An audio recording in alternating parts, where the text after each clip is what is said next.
Isang paalala, ang video na ito ay ayon lamang sa aking sariling pananaliksik. Hindi ko nais na pilitin ang sino man na maniwala sa videong inyong matutunghayan. Kung hindi kayo kumbinsido sa mga impormasyon at taliwas ang inyong paniniwala sa kaalamang aking ilalahad, maaari kayong gumawa ng sarili ninyong pagsisiyasat para sa inyong kakontentuhan. Ang videong ito ay gabay lamang sa mas malalim na kaalaman at pag-intindi at hindi gawa ng isang profesional. Naniniwala ako na malaya tayong magbigay ng opinyon at suhestyon bilang malayang mamamayan ng Pilipinas. Maraming salamat po. Marami man ang tumututol sa pagdaragdag ng Enhanced Development Cooperation Agreement sa bansa ay natuloy pa rin ito.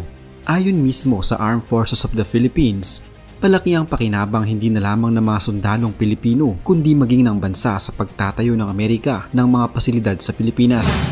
Ang unang 5 EDCA sites ay ipinwesto sa Antonio Bautista Air Base sa Palawan, Basa Air Base sa Pampanga, Benito Ebuen Air Base sa Cebu, Fort Magsaysay sa Nueva Ecija at Lumbia Airport sa Cagayan de Oro.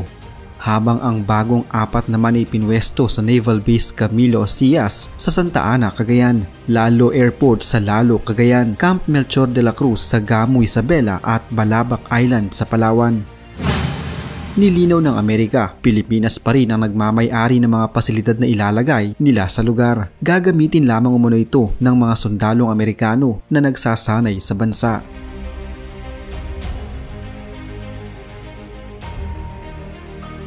We're not seeking permanent basing in the Philippines.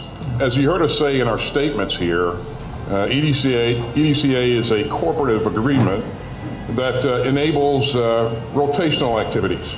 And so it's a key pillar of training and opportunities to strengthen our interoperability.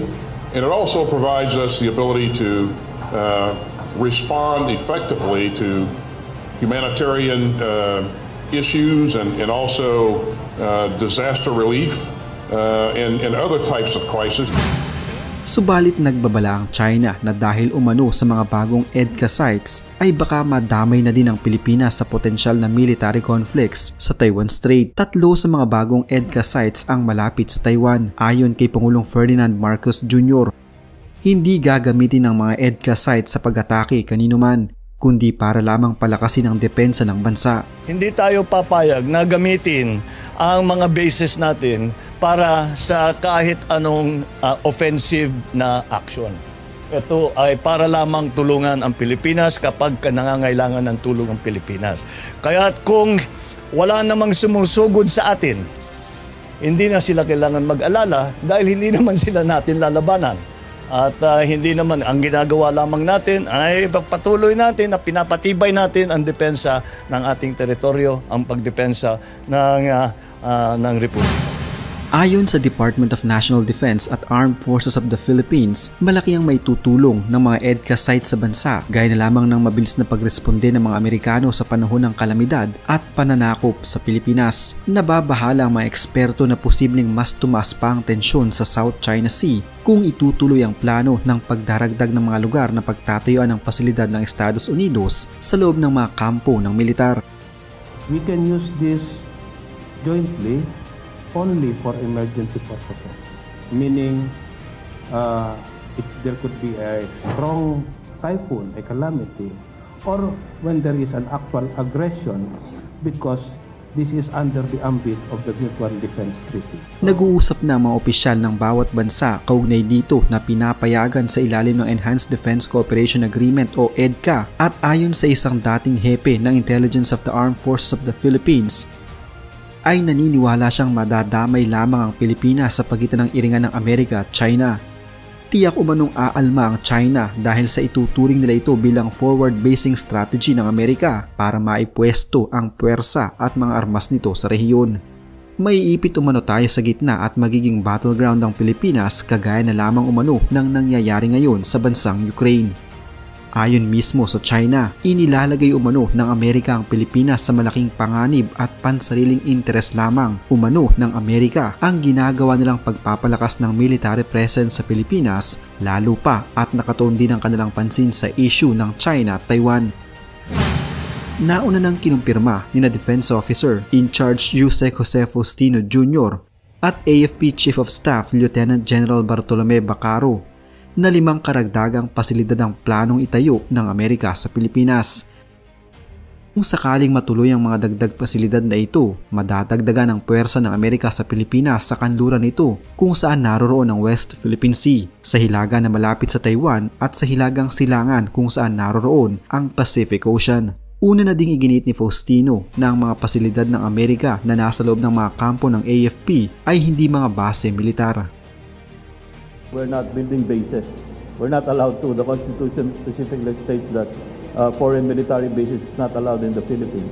What we have are EDCA sites. This is Enhanced Defense Cooperation sites that we use for training facilities, warehouses. Binigyang din ng tagapagsalita ng AFP na ginagamit din ang mga ito kung may joint military exercises tulad na lamang ng balikatan. Ang purpose naman dyan ay para gamitin nga sa tuwing mayroong gagawin mga exercises. And it can be used as parang lalagyan ng kanilang mga supplies na kinakailangan. There's nothing suspicious or anything like that, but purposely para sa ating mga pagsasanay sa US Forces. Nilagda ng EDCA noong 2014 sa pagitan ng Pilipinas at Amerika. Napapaloob sa kasunduang ito ang pagtatayo ng military facilities ng Amerika at paglalagay ng kanilang mga gamit, sasakyan at mga tropa pero on rotational basis. Sa ngayon ay patuloy pa rin ang pagsasanay sa pagitan ng mga sundalong Amerikano at Pilipino at isa dito ang tinawag na COPE Thunder 2023 o Air Force to Air Force exercise. Ayon sa Philippine Air Force, nasa 10 klase ng air assets ng Amerika ang kasali sa pagsasanay, kabilang na ang F-22 Raptor ng US Air Force. To hone our expeditionary skill set and to become more interoperable, of course our bigger strategic goal is to keep our Indo-Pacific region open and free. These ready, capable combat forces serve as a deterrent to our aggressors and show our commitment to work to provide a peaceful and sustainable environment. Samantala, bukod sa COPE Thunder, mayroon ding bilateral exercises ang Philippine Marine Corps sa Estados Unidos na tinawag na MASA 2023. Kung saan nakasentro ang pagsasanay sa aviation support automations. Tampok dito ang ilang air assets ng US na Asprix at Super Stallions. Sa kabila ng pagdami ng presensya ng US military aircraft sa bansa, sinabi ng Armed Forces of the Philippines na hindi umano dapat ito ikabahala dahil bukod sa cover daw ito ng isang diplomatic clearance, mahigpit din daw nitong binabantayan ang mga pagsasanay sa Pilipinas. Ayon kay dating Pangulong Rodrigo Duterte, malayo man na magkaroon ng gyera sa ngayon ay kinakailangang linawin ng Amerika kung ano ang kahihinatnan ng Pilipinas sa pagkakaroon ng mga base militar nila sa ating bansa. Ito ang binigyang diin ni dating Pangulong Rodrigo Duterte sa kanyang programang Gikan sa Masa para sa Masa kasama si Pastor Apollo Kibuloy noong nakarang Hunyo sa SMNI Studio sa Makati City nang tanungin kung kailangan ba na magkaroon ng diskusyon sa publiko ukol sa maganda at hindi magandang epekto ng pagkakaroon ng Enhanced Defense Cooperation Agreement o EDCA bases ng Amerika sa bansa. Ayon sa dating Pangulo, kinakailangang maging transparent ang Amerika kung ilan ang tunay na bilang ng base militar na nakatakda nitong ilagay sa bansa. Ito ay kasunod ng mga kumakalat na post online kung saan posible umunong magkaroon ng 17 EDCA bases ang Amerika sa bansa. Matatandaan na nakasaad na nga sa konstitusyon na ipinagbabawal ang paggamit ng mga nuklear na armas sa bansa. Ani Duterte, baka nalulusutan na ang Pilipinas ng mga ipinagbabawal na armas dahil sa mga base militar na ito ng Amerika sa bansa. Nagbabala rin si Duterte na posibleng maging libingan ng Pilipinas kung sakaling magkakaroon ng gyera dahil na rin sa EDCA bases ng Amerika. Nakilala ang administrasyon noon ni dating Pangulong Rodrigo Duterte sa matatag na paninindigan nito sa independent foreign policy na walang pinapanigang anumang bansa kundi kung ano lang ang makabubuti para sa Pilipinas.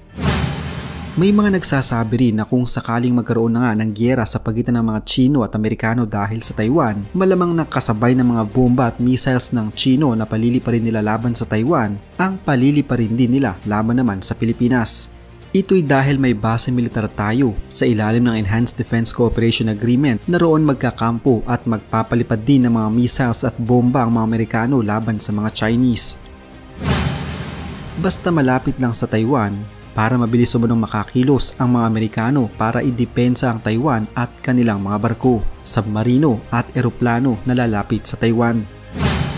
Ano nga kaya ang mangyayari sa Pilipinas lalo na ang mga lugar kung saan naroon ang mga base militar ng Amerika? Malamang na magiging katulad ito sa Ukraine at durog-durog ang mga parte nitong malapit lang sa mga lugar ng pakikipaglaban nito sa Russia. Habang may giyera, ligtas na ligtas ang Amerika sa digmaan sa layo nitong mahigit 12.2 libong kilometro mula sa Taiwan, China at sa Pilipinas. Bibigyan naman daw tayo ng mga armas gaya ng ginagawa nito sa Ukraine para sa pagtatanggol natin ng sarili. Habang nagkakamatayan sa Pilipinas, damay ang lahat ng Pinoy, ang mga Amerikano umano ay parelax-relax lang habang pinapanood ng live sa kanilang mga telebisyon ang nangyayari sa ating bansa.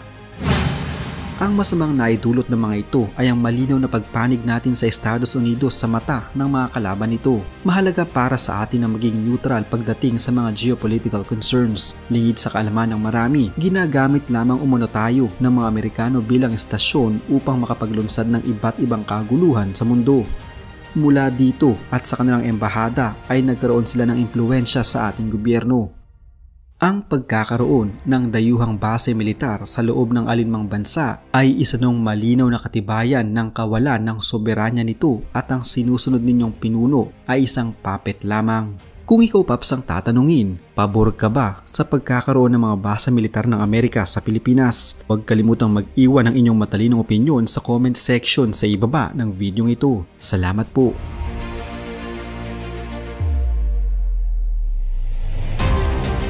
Isa na namang kwento ng pagbabalik tanaw sa kasaysayan ang naitampok natin ngayon. Huwag kalimutang i-like ang video ito at mag-iwan ng komento sa ibaba ng mga nais nyo pang malamang kwentong kasaysayan sa Pilipinas. Mag-subscribe na din para lagi kayong updated sa mga pinakabagong video dito sa Kasaysayan Pinoy. Magandang araw po at mabuhay ang bansang Pilipinas!